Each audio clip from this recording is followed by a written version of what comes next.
Captured Panthers in the Red Army. A gripping tale of war, grit, and iron beasts. Picture this: a chaotic battlefield, the air thick with smoke, the roar of engines, and the clank of tank tracks. It's World War II, and Soviet tankers, used to their rugged T-34s and KVs, suddenly find themselves behind the controls of a German Panther, a fearsome tank built by the Third Reich. What went through their minds? How did they handle an enemy machine? And why did their stories swing from awe to frustration? Today, we're diving into a story that'll take you to the heart of the war, where Soviet veterans summed it up best. When it came down to it, words failed, just pure emotion. This isn't just a history lesson. It's a roller coaster ride through the past, exploring how captured tanks changed the game, what Soviet tankers learned, and how the Panther became a symbol of both power and fragility. We'll dig into the tech, the economics, and the human spirit behind it all, with my own takes and insights to keep you hooked. Ready to roll? Let's go. War isn't just about fighting. It's about outsmarting your opponent and making use of every resource you can grab. During World War II, both sides played the trophy game. The Germans loved snagging working Soviet T-34s and KVs, tough, reliable tanks that could hold their own. But the Red Army wasn't slacking either. They scooped up German PZK-PFW-3s, PZK-PFW-IVs, and even the mighty Panthers and Tigers. Why were trophies such a big deal? Imagine it's 1943, the Battle of Kursk. The fighting is brutal. Tanks are burning left and right, and new ones are slow to arrive. Then boom, a stroke of luck. Soviet forces capture a train loaded with brand new Panthers, or find a tank abandoned with just a busted track. For the Red Army, these weren't just trophies. They were a lifeline, especially when every tank counted. Captured tanks were often thrown into regular tank battalions or regiments. But sometimes, the Soviets went all out and formed entire units armed with German machines. Take Senior Lieutenant Sotnikov's company, for example, which rolled into battle with nothing but Panthers. There were even rumors of a full tank regiment made up of these steel beasts, born after the Soviets nabbed a train full of Panthers and patched up others left behind with minor damage like a broken track or a smashed road wheel. But driving an enemy tank wasn't as simple as jumping in and hitting the gas. You had to learn the machine, fix it, and adapt. The Soviets even issued manuals to help tankers get up to speed. They picked their best crews for these Panthers, guys who could figure out foreign tech without wrecking it. The economic angle, why trophies mattered. To get why captured tanks were a game changer, let's talk economics. During 1941 to 1945, the Soviet Union was stretched thin. According to historians, in 1943, the USSR churned out about 24,000 tanks, but losses were staggering. Around 6,000 tanks were lost in just a few weeks at Kursk. Factories were running at full tilt, and the 1941 evacuation of industry to the Ural Mountains didn't make things easier. Every step, from mining metal to assembling tanks, ate up resources. The Germans weren't in great shape either.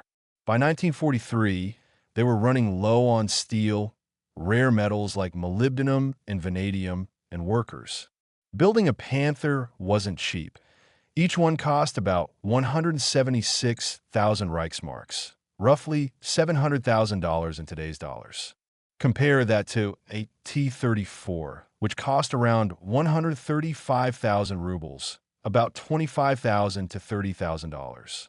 Capturing enemy tanks saved both sides precious resources that would have gone into building new ones. For the Soviets, Panthers weren't just extra firepower. They were a chance to study German engineering. Soviet designers pored over these machines, picking apart their strengths and weaknesses. This intel helped improve tanks like the T-34-85 and IS-2, which were built to counter the Panther and Tiger. When Soviet tankers first climbed into a Panther, their reaction was often, "Whoa, is this for real?" The German tank was a marvel of engineering in many ways. Veterans who drove captured Panthers raved about several standout features. Roomy and comfy. First off, the Panther was spacious. Soviet T-34s were like sardine cans. The crew was practically on top of each other, which was a nightmare in the heat of battle. The Panther, though, it had room to breathe. The seats were downright luxurious compared to the T-34's bare-bones setup. One veteran said, "It felt like sitting in a living room chair, not a tank in the middle of a war." Tough armor. The Panther's armor was another big draw. Its 80mm frontal plate, sloped at just the right angle, made a tough nut to crack. Soviet 76mm guns on T-34s often couldn't punch through the Panther's front, even at close range. That gave the crew a sense of security, though, as we'll see, the armor had its flaws. Smooth handling. Driving a Panther was a breeze compared to a T-34. Soviet tanks required muscle to shift gears or steer, but the Panther's controls were lighter, so the driver didn't tire out as fast. The internal comms system was top-notch, too. Orders came through crystal clear, which was a lifesaver in the chaos of battle. Killer optics and firepower. The real star of the Panther was its optics. German Zeiss sights were leagues ahead of Soviet ones, giving gunners a sharp, clear view. Veterans bragged about nailing targets from 1,000 meters away, a feat the T-34 struggled to match. The 75mm KWK-42 gun was a beast, capable of punching through almost any Soviet armor at long range. German craftsmanship. The Germans were known for their attention to detail, and the Panther showed it. Every part was polished, every surface smooth. Soviet tanks, built in a rush, prioritized function over finesse. Ours just had to roll and shoot. Looks didn't matter, one tanker joked. The Panther's fit and finish were on another level. Radio reliability. The Panther's radio was another win. German radios delivered clear signals over long distances, which was crucial for coordinating with other tanks or infantry. Soviet radios, by contrast, were prone to static and had shorter ranges. But the honeymoon phase didn't last. Once Soviet tankers got to know the Panther, they realized it wasn't all sunshine and roses. As one veteran put it, "At first, it's a beast. Then, no words, just frustration." Overworked engine. The Panther's Maybach HL-230 engine pumped out 700 horsepower, but for a 44.8-ton tank, that was underpowered. It had about 14 to 15.6 horsepower per ton, compared to the T-34's 18 to 20. The engine overheated constantly, especially in hot weather or on long marches. Plus, it was a gas guzzler with a range of just 125 miles. Not great for a tank that needed to maneuver. Fragile running gear. The Panther suspension was a nightmare. Its interleaved road wheels made for a smooth ride, but were a pain to maintain. If one wheel broke, you had to remove two others to get to it.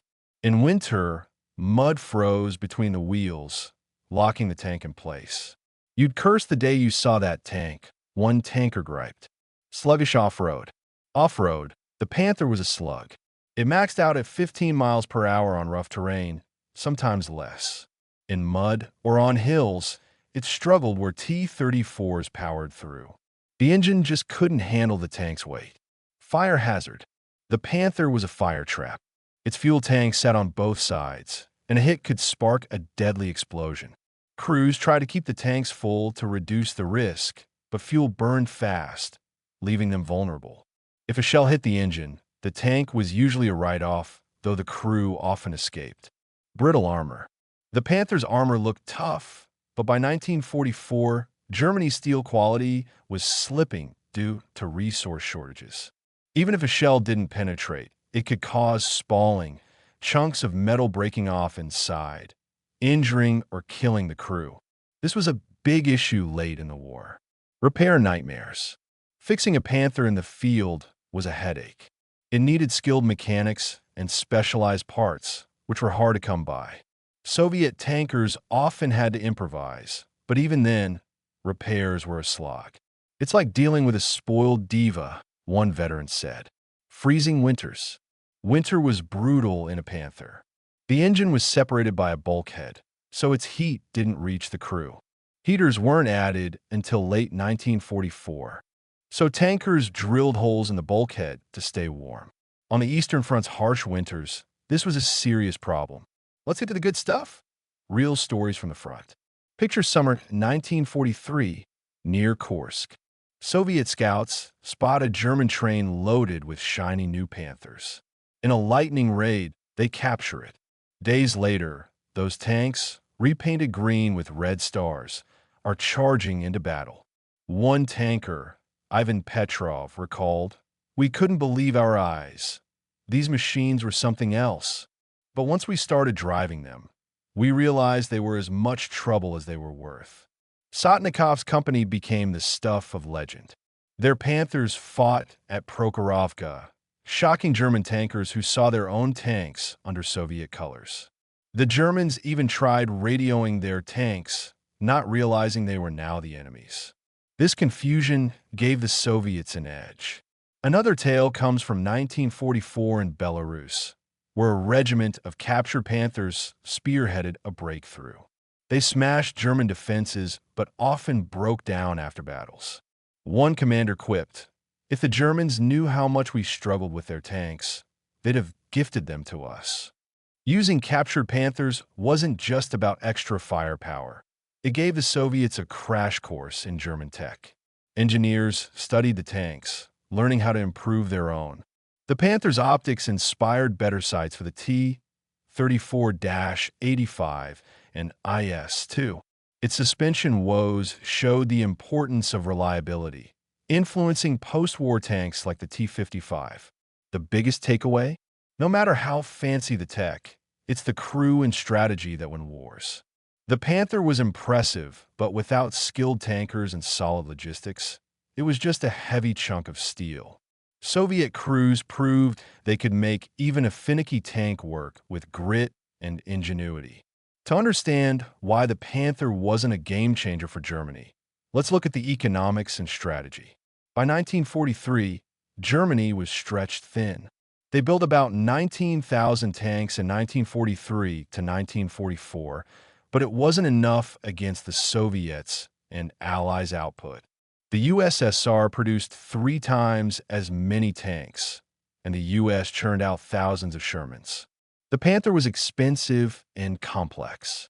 Germany wanted a tank that combined the Tiger's punch with the PZK-PFWIV's mobility, but they got a machine too tricky for mass production.